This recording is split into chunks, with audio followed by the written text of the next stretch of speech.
जम्मू कश्मीर में इतनी बड़ी घटना आखिर कैसे हुई और इस घटना से किसका फायदा हो सकता है? ये घटना कौन करवा सकता है? कभी आपने सोचा क्या इस घटना को जम्मू कश्मीर के मुसलमान करवा सकते हैं? क्या पाकिस्तान के द्वारा, पाकिस्तान के आतंकियों के द्वारा यह हमला हुआ है? इन तमाम प्रश्नों पर पूरे भारत के लोग मंत्रणा कर रहे हैं। जिस तरह से धार्मिक उन्माद फैलाकर भारत की अखंडता को, भारत की एकता को भंग करने का प्रयास किया गया था, वो प्रयास चकनाचूर हो गया। भारत के समस्त समुदाय के, चाहे वो हिंदू, मुस्लिम, सिख, ईसाई कोई भी हो, इस घटना में सभी लोग एक साथ होकर आगे आए हैं।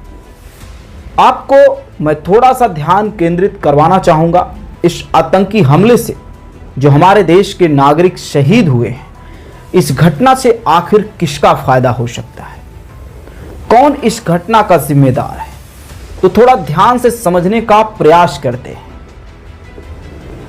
जम्मू कश्मीर में पर्यटन स्थल बढ़ने के कारण जम्मू कश्मीर के जो निवासी हैं, जो वहां के मुस्लिम हैं, उनकी रोजी रोटी बढ़ने लगी थी।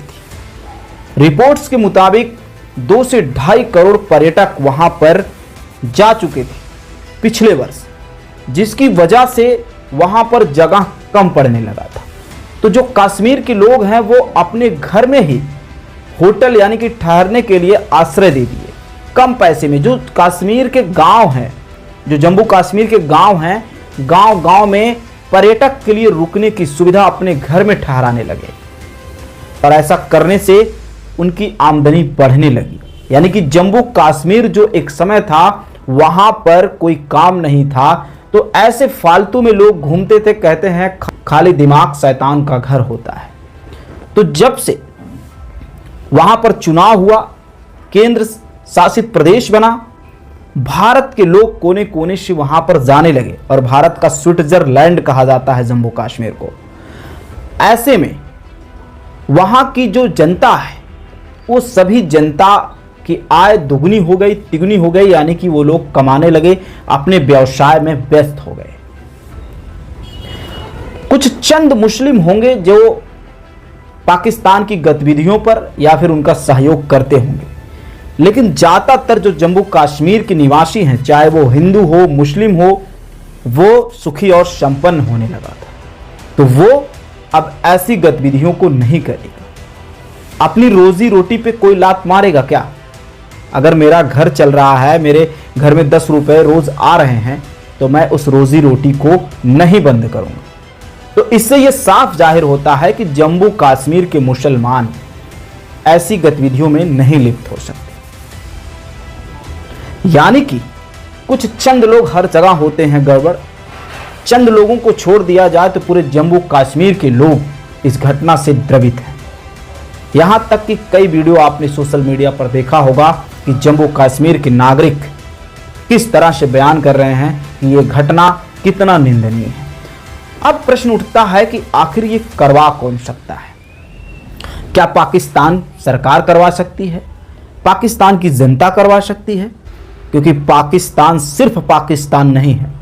पाकिस्तान में पाकिस्तान सरकार, पाकिस्तान जनता और पाकिस्तान में सेना प्रमुख, यानी कि पाकिस्तान में सेना प्रमुख ही सर्वे सर्वा माना जाता है।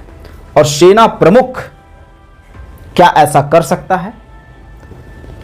क्या पाकिस्तान की सरकार ऐसी करवा सकती है? अब सेना प्रमुख की बात करें।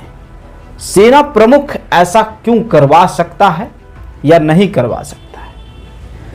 पिछले कुछ दिनों से शांति का माहौल था,